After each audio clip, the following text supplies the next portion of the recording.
Hallo und herzlich willkommen zurück zu einem neuen Flive Universe Video. Heute mit Neuigkeiten, sagen wir es mal so, zum Battle Pass System oder Extended Pass System von Flive Universe. Und zwar wird da einiges geändert, und zwar vor allem die Gratis-Variante, mit der man grundsätzlich immer konfrontiert ist, jeder Spieler. Und da gab es ja bisher das System. Bis Level 79 hast du ein bisschen, objektiv schlechtere Belohnungen. Subjektiv kann man es vielleicht auch anders sehen, aber rein vom Wert der Items her, bis Level 79 bist du sozusagen so ein bisschen eingeschränkt. Du bekommst keine Products zum Beispiel und insgesamt einfach ein bisschen, nicht weniger, aber andere Sachen, die, wie gesagt, vom Wert her vor allem weniger wert sind. Ab Level 80 ist dann jeder gleich, jeder bekommt das Gleiche. Und der größte Unterschied sind halt Projects zum Beispiel. Und das wird jetzt geändert. Und was genau sich ändert, sind nicht die Items, die man bekommt, sondern das Level, ab denen man diese Items bekommt. Und wie gesagt, bisher bis 79 war die Grenze. Ab 80 war jeder gleich. Und jetzt stellt sich natürlich die Frage, welche Level sind das? Also, bis Level 19 bleibt alles gleich. Und dann ändert sich doch einiges. Vor allem sind das natürlich die entsprechenden Stufen, die man auch so pauschal kennt. Zum Beispiel Stufe 20, G-Product, ist in Zukunft bis Level 79 eine Scroll of Resurrection. Ab Level 80, wo es bisher immer dann die Products gab, gibt es auch keine Products, sondern 2 Resurrections. Und und das ist jetzt das, worüber sich einige Leute bisher schon ein bisschen aufgeregt haben, ab Level 166 bekommt man erst dann tatsächlich die Protects, wie bisher. Bisher Level 80, zukünftig 166. Und das ist mehr als doppelt so hoch übrigens. Quick Math. Genau, dann ändert sich hier wieder nichts, weil, das ist halt das, was ich vorher schon gesagt habe. Irgendwie so, hauptsächlich sind es diese Products, diese Upgrade-Scrolls, um die es hier geht. Power-Ups und so weiter sind jetzt hier eher nicht betroffen von der Regelung. Dann Resurrection auf Level 25 bis Level 79. Zweimal ab Level 80. 4 A-Pros, erst ab 166. Dann Stat-Scroll auf Level 27 bis Level 79. Eine.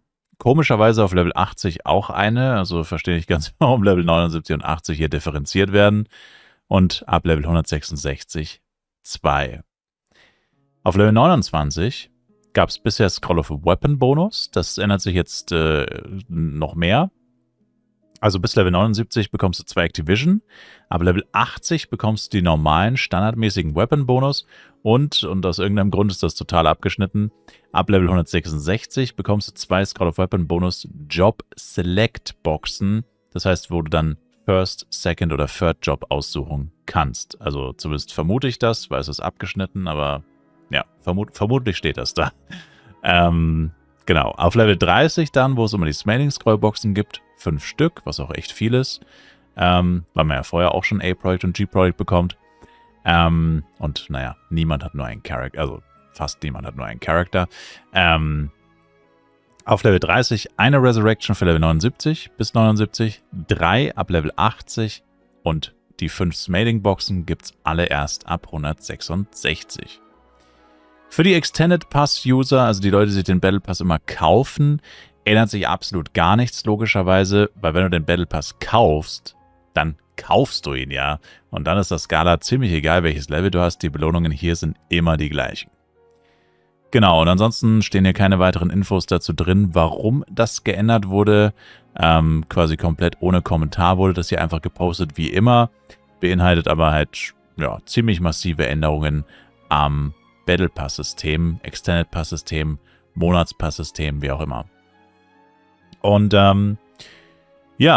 ich muss persönlich sagen, mich persönlich, also wenn ich jetzt einfach nur meine Charakter angucke, muss sagen, mich betrifft es nicht, weil alle meine Chars sind 170 oder 80 plus. weil ich sie ja doch tatsächlich gespielt habe, muss man dazu sagen. Und das ist auch die aktuelle, ja, bahnbrechende Theorie. Und ich meine, was soll das sonst für einen Grund geben? Der Grund für diese Änderung sind vermutlich Leute, die sich massivst Charakter einfach nur auf Level 80 gezogen haben. Wie gesagt, weil das halt diese Menge war, die du gebraucht hast. Also Level 80, viele Charakter auf Level 80. Und dann den Battle Pass quasi abgefarmt hast für die Protects. Und genau das wird hier wahrscheinlich der Sinn dahinter sein, dass man diese Leute so ein bisschen, naja, nicht ein bisschen, sondern komplett ausschließt von diesen Protects aus dem Battle Pass. Und das Spiel sagt quasi, kannst du gerne machen, aber jetzt muss halt 166 sein. Und naja, den Aufwand wird sich kaum jemand machen mit so vielen Charakteren. Also niemand, der das Spiel nicht, sag ich mal, richtig spielt, beziehungsweise die Charakter nicht nur dafür gemacht hat, sondern vielleicht auch für andere Dinge. Und ja, ist halt ein bisschen blöd, weil der Nebeneffekt davon ist halt, dass jetzt alle Free-to-Play-Spieler, alle Casual-Spieler noch weniger Products bekommen und man dafür halt Level 166 erreichen muss. Und es wurde schon von ein paar Leuten wohl angeblich auch gesagt, ja, 166 geht ja schnell, 2-3 Wochen und so. Naja, geht's nicht. Es gibt Leute, die sind nach Monaten noch nicht auf 166. Ich selbst bin gerade auf dem FEC 26 noch nicht mal 166. Ich könnte es zwar sein, oder ich hätte es sein können, wenn ich es gewollt hätte, aber rein vom Prinzip her ist das jetzt nicht so, dass man das einfach mal so schnell macht, ja. Und ist schon ein bisschen bitter. Also ich finde halt von Gala persönlich ist hier ein bisschen zu drastisch vorgegangen. Wenn das wirklich so wäre oder wenn das wirklich so ist, das können wir natürlich alles nicht beurteilen. Diese Daten, diese Informationen, die liegen halt natürlich hauptsächlich Gala vor. Oder, naja, nur Gala liegen diese Informationen vor. Dass das wirklich so ein großes Problem ist, dass es so ultra viele Charakter, die halt wirklich genau Level 80 sind vielleicht und den Battle Pass jeden Monat so abfarmen, da hätte man auch erstmal vielleicht Level 100 machen können und dann gucken, werden die jetzt wirklich alle auf Level 100 gelevelt, um das weiter zu praktizieren?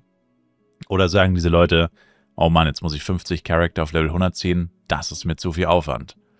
Ich finde halt, Gala hat hier ein bisschen den Sweet Spot wahrscheinlich verfehlt und zwar ehrlich gesagt um einiges. Wo man einen guten Mix draus gehabt hätte, dass es zu aufwendig ist, so ein hohes Level mit so vielen Charakteren zu erreichen, wenn man die wirklich nur dafür zieht, um den Battle Pass abzufarmen. Und auf der anderen Seite aber für Free-to-Play-Spieler, für Casual-Spieler und einfach auch für alle Spieler es immer noch zugänglich genug macht, dass man sagt, naja, das kann man in einer relativ akzeptablen Zeit erreichen, dieses Level, ab dem man die Protects bekommt. Was Level 166 definitiv nicht ist, weil dieses Level dauert verdammt lange, da muss man richtig reingrinden, da muss man fett Power-Ups, Amplis weggelevelt haben in zig Stunden. Das macht man nicht mal einfach so an einem Sonntag. Und das ist eben das, was schade ist, weil es betrifft wirklich alle, also selbst Leute, die nicht Free-to-Play sind. Ihr müsst es euch einfach so vorstellen, ihr fangt nächsten FEC an, oder auch diesen FEC noch, ist ja egal, und da stellt euch einen neuen Charakter. Realistisch gesehen, wie lange braucht ihr für Level 166? Die meisten würden auf diese Frage wahrscheinlich antworten, 1, 2, 3 oder sogar noch mehr Monate. Also selbst wenn man casht, viele Leute, die gecasht haben und auch schon relativ viel gespielt haben, an diesen FEC sind noch nicht 166. Ist einfach so. Die wenigsten Leute sind 166, um ehrlich zu sein. Also das sind einfach Tatsachen. Also man greift hier wirklich massivst nicht nur die Leute, die es abused haben, vielleicht in einem viel zu großen Ausmaß an, sondern vor allem einfach alle. Indirekt natürlich. Ja, ich meine, das ist natürlich nicht beabsichtigt wahrscheinlich so, dass man jetzt sagt, ja, das ist nicht der Sinn dahinter. Der Sinn ist wahrscheinlich, um hier wirklich Abusern wieder mal das Handwerk zu legen. Aber ich denke, da hätte man ein bisschen einen feinfühligeren also man hätte es etwas anders angehen können, etwas, naja, stufenmäßiger vielleicht, sich erstmal das Ganze nochmal angucken, wenn man dann etwas ändert, ob es überhaupt was bringt. Und das wurde hier halt nicht gemacht, hier wurde jetzt relativ drastisch vorgegangen. Ist halt, wie gesagt, echt schade, aber fürs Erste können wir das nicht ändern. Ich würde euch halt empfehlen, wenn ihr persönlich damit ein großes Problem habt, weil ihr zum Beispiel Free-to-Play seid, weil ihr Casual-Spieler seid, weil ihr sagt einfach, alle meine Charakter sind zum Beispiel auf Level 100 oder auf Level XY, weil ich irgendwas farmen möchte und jetzt werde ich hier kategorisch ausgeschlossen. Zufälligerweise, Kollateralschaden, wie auch immer man es nennen möchte. Und ich finde das total doof. Dann sendet euer konstruktives Feedback an Gala über das Ticketsystem, über den Discord und zeigt ihnen halt, dass ihr damit nicht zufrieden seid oder dass ihr quasi das anders seht oder dass man das wieder ein bisschen runterschrauben könnte auch. Ich meine, Level 140 hätte wahrscheinlich den gleichen Effekt gehabt. Hört sich jetzt nicht so viel weniger an, aber der Unterschied zwischen Level 140 und Level 166, das sind tatsächlich wahrscheinlich selbst auf dem FEC 50 oder mehr Stunden grinden. Also es macht schon einen massiven Unterschied. Vor allem, wenn du nicht auf dem FEC spielst, macht es nochmal einen gewaltigeren Unterschied. Also definitiv nicht wenig, nicht ohne. Und man hätte da sicherlich auch ein niedrigeres Level ansetzen können, das immer noch hoch genug ist, um Leute abzuschrecken, die, wie gesagt, sehr, sehr viele Charakter auf ein gewisses Level gezogen haben, nur um den Battle Pass mit denen abzufarmen. Alles in allem ist es halt eine blöde Situation und vor allem finde ich es schade von Gala, dass das ja auch überhaupt nicht begründet wurde, warum diese Änderungen stattfinden, auch wenn es relativ offensichtlich ist. Und trotzdem wäre hier halt ein offizielles Statement so auch nicht schlecht gewesen, dass man auch sicher weiß, was der Grund ist, weil rein theoretisch könnte auch was anderes der Grund sein, aber ja, es sind höchstwahrscheinlich Leute, die es ein bisschen zu sehr übertrieben haben. Genau. Und abschließend kann ich aber nur sagen, für Leute, die halt gerne 8 Chart-Taktik spielen, sag ich mal, ihr seid davon eigentlich nicht betroffen, weil wer die, sag ich mal, 8 Chart-Taktik wirklich spielt, der zieht ja seine Charakter nicht nur auf Level 80, sondern der levelt die ja wirklich hoch und nutzt die dann ja auch zum Bosse-Farmen, zum wirklichen Spielen des Spiels. Und ja, ist natürlich ärgerlich, dass man jetzt auf 166 muss, um Products zu bekommen. Aber ich sage mal so, man hätte ja so oder so früher oder später auf 166 gelevelt. Und das ist jetzt einfach noch ein zusätzlicher Ansporn. Also so kann man es aktuell sehen. Ich persönlich hoffe, dass sie es vielleicht nochmal rückgängig machen und ein bisschen, wie gesagt, dämpfen. Aber sicher ist das nicht. Wie gesagt, da ist jetzt halt auch ein bisschen auf die Community, ist man ein bisschen auf die Community angewiesen, dass man da halt einfach ja, konstruktiv geschlossen in einer großen Anzahl zurückmeldet, dass das zu extrem ist. Aber ob Gala das dann beeindruckt oder ob Gala dann nochmal drauf reagiert oder ob das jetzt einfach so bleibt, das kann ich natürlich nicht wissen. Das wissen wir alle nicht. Müssen wir jetzt abwarten, wie es weitergeht.